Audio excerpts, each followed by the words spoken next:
In today's episode, we're going to talk about bipolar disorder. And I'm going to preface this by saying I am not a medical doctor. I have no medical training. I'm not suggesting that I have medical training. And I'm not a scientist, not in the traditional sense. I study reality science. Now, reality science is works on the understanding that nature has a technological basis rather than a biological basis. That biology is actually a technology, an advanced technology, and that nature is made up of a very advanced synthetic technology that appears to be real. It's so advanced it appears to be real, and we've been convinced that it is real. So that's reality science. Now, when we talk about bipolar disorder, let's also include other similar kinds of mental illness. So, in psychology and psychiatry, mental illness has a certain characteristics, cures, drugs, descriptions. So put all that over here because I am not a doctor. I want to be clear about that. I'm not here to suggest that I am. But I want to give people a different view. And we're also going to include addiction. So we're going to include addiction, mental illness, and hopefully bipolar disorder for the most part. Because it's important. Now, the reason I'm talking about this, because it's important. A lot of people are dealing with bipolar disorder. And while it's easy to say, well, it's a new phenomenon and we don't know the cause, but more and more people are experiencing bipolar disorder. More and more people are on bipolar drugs. Mental illness is on the rise. And addiction, people are dying from drug overdose. So, going back to our discussion on Lyme and lupus and the technological symbiote, I think that the symbiote, this multidimensional symbiote, is behind some of these mental illnesses. So let's review. The symbiote attaches itself to the nervous system, creating a symbiotic relationship to the host. You're the host. Now, once it taps into your brainstem, into the main neural pathways, it basically can read your mind, right? To some degree, it can read your mind. Depending on the grade of the symbiote, because there are different grades, they can send information into your nervous system, which is your mind. It can communicate with your mind. And it can read. So let's take a little hypothesis. Let's take an example. Let's say you once had a drug addiction problem, right? So now you've stopped drugs and you have a family. Now let's say the symbiote attaches to you and gains access to your memory. Your memory says, this guy likes drugs.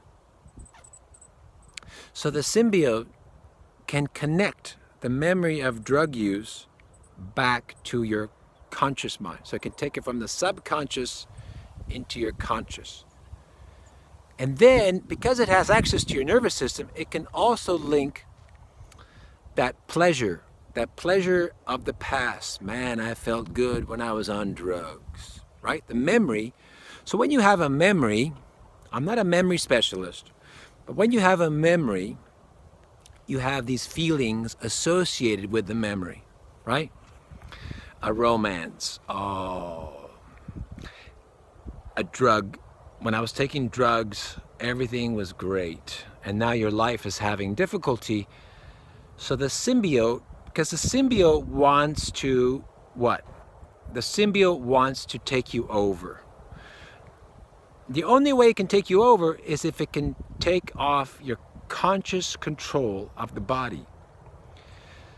So if your conscious control of the body, if your conscious mind is fixated on drugs or moods, then the symbiote now can gain access to your mind. That's what it wants. What I'm saying is, it'll use your memories, including your addictions, your past behaviors, your weaknesses, and even your dreams and aspirations. I want to be famous. I want to be beautiful. Oh, go for plastic surgery. More plastic surgery. More plastic surgery. More drugs. That's the symbiote. So you might have this manic phase, which is, I want to be bigger, I want to be more successful, I want to do something, I want to be, more plastic surgery, more weight training, work yourself to death. I want to work more, I want more jobs.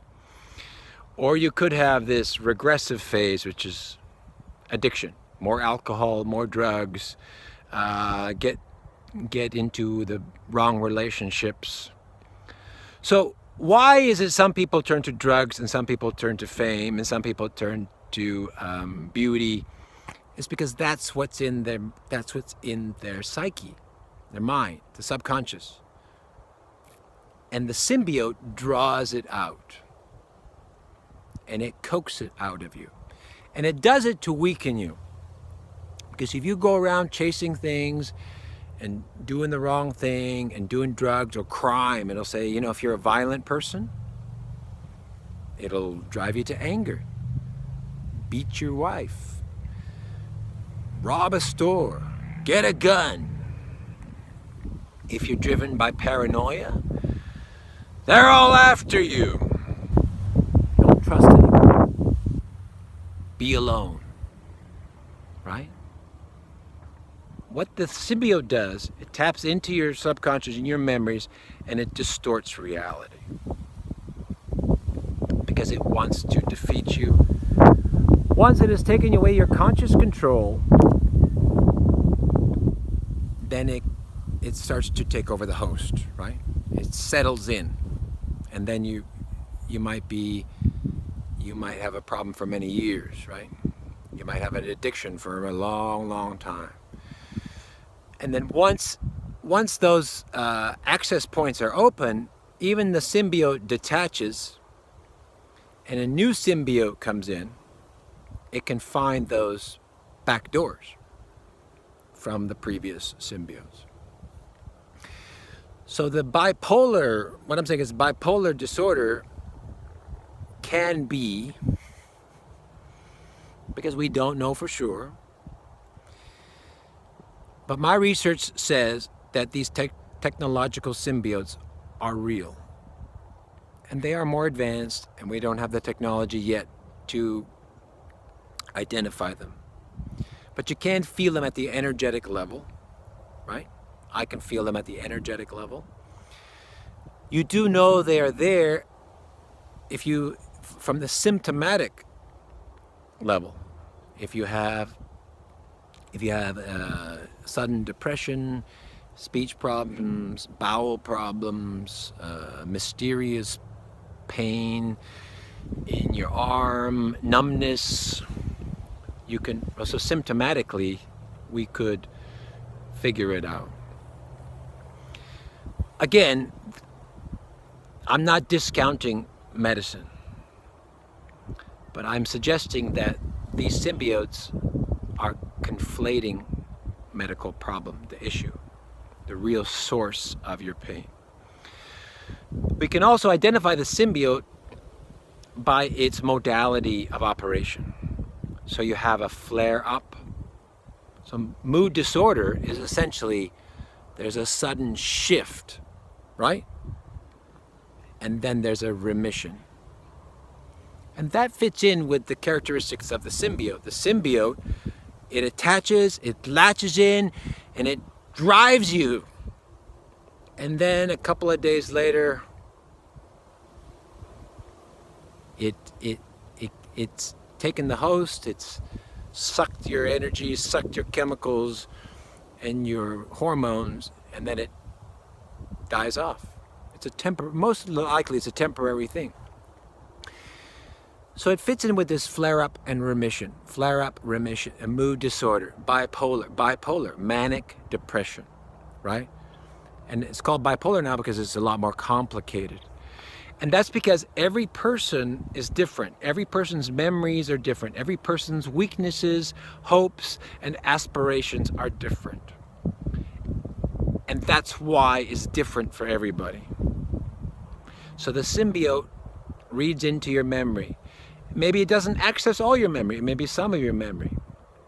Maybe, all it has to do is access your amygdala, for example. If it can touch into the amygdala or the hippocampus, it gets different memories, and it feeds off of that. And then it sends those memories into your forebrain, into your consciousness, right? Yeah, I've always wanted to be an actor. I'm going to leave my family, I'm going to quit my job, and I'm going to become an actor. And then you're walking in Hollywood going, what was I thinking, right? Oh, we're going to get all these drugs, and then we're going to get high, and then you end up in the hospital, you're like, what was I thinking? Or you get angry and you commit an act of violence, or you kill somebody, you're like, and you end up in prison.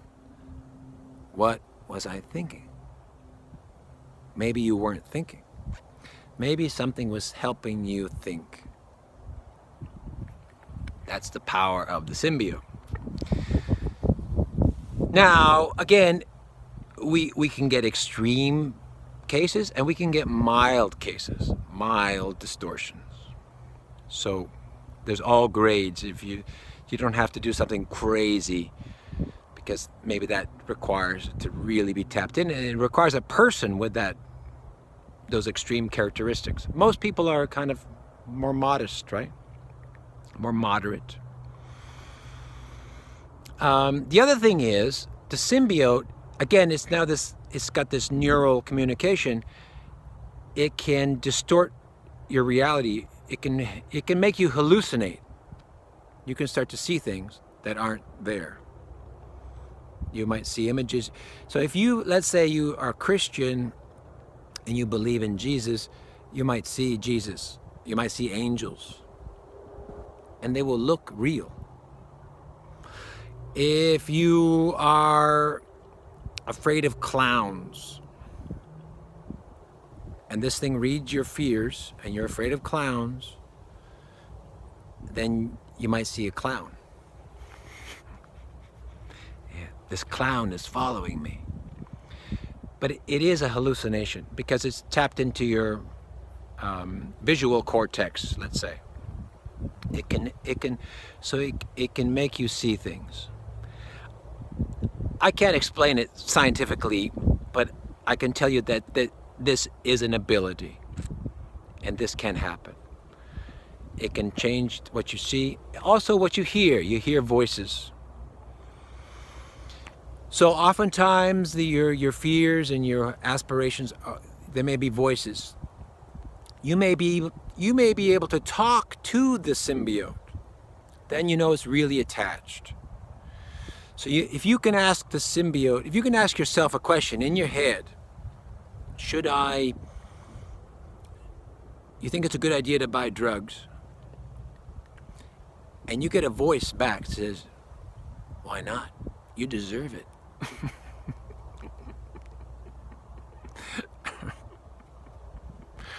I'm laughing because it is like this, you know.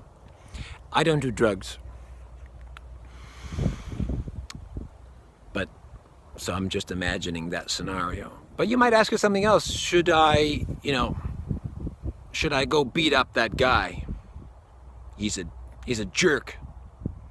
Nobody's gonna miss him. It could have this level. Sometimes you might just hear the voice. Sometimes the voice is very faint, but you might hear it subconsciously. So you might do something because you feel inspired, right? Misinspired. So there are hallucinations and visual distortions and voices. Again, that would depend on the person. You might, if you're a spiritual person, you might talk to Pleiadians because they don't exist. You think they exist. You heard they existed, and so the thing makes it exist. I saw the Pleiadians. They're on planet Zebra. So that could also be a symbiote. And there's different kinds of symbiotes. Some are very complex, some are very advanced. Some are simpler. Sometimes, and these things can flare up, right? I had a vision. They can flare up, and there's a remission. So it might not be all the time, right? So you might not take it as serious. Sometimes you're like, well, I saw this vision. And you might change your life for it. You might be writing a movie, and then these things tap into you, and they can inject demonic beings, and you start writing a movie about demonic beings. So that's coming from an external source. So the symbiote is symbiotic relationship. It can share information to some degree. Some people are more resistant than others. The problem is, the reason I'm sharing this information is because we have no awareness of it. And people are afraid to talk about this because there's not enough evidence.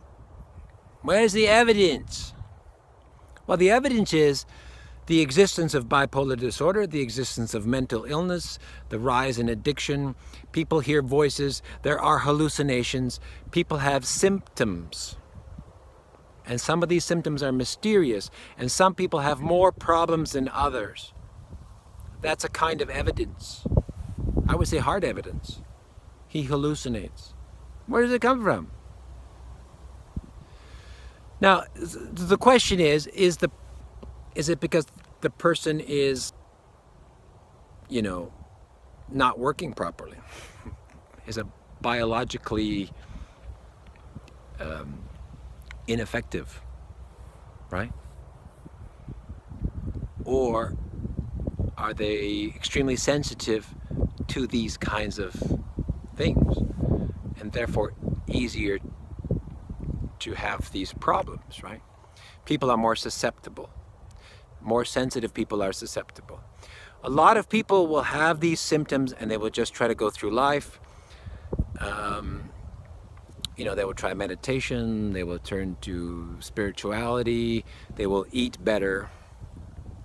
But the symbiote will not go away if you eat better. Being a vegan does not give you immunity. Eating good is important, but we need to recognize that there is this thing. So if you're dealing with these issues, understand, my view is that these problems don't necessarily come from you. You are not necessarily a bad person.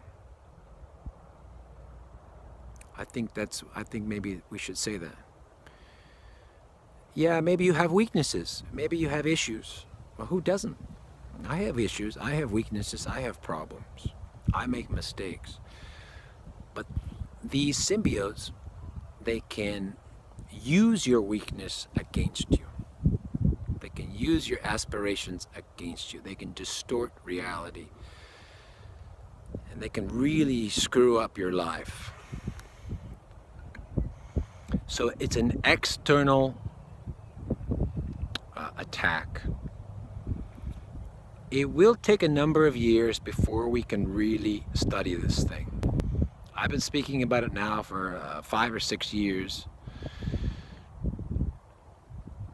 And, you know, mental illness has been around for a long time. So, but I want you to be aware that there could be something else trying to hack into your nervous system or your mind. And that means you have to resist, right? Don't believe everything you think. Not every thought comes from you. Remember that. Not every thought comes from you. And learn to separate which are your thoughts and which may be external. And then learn to block it. Learn to take care of yourself. Right?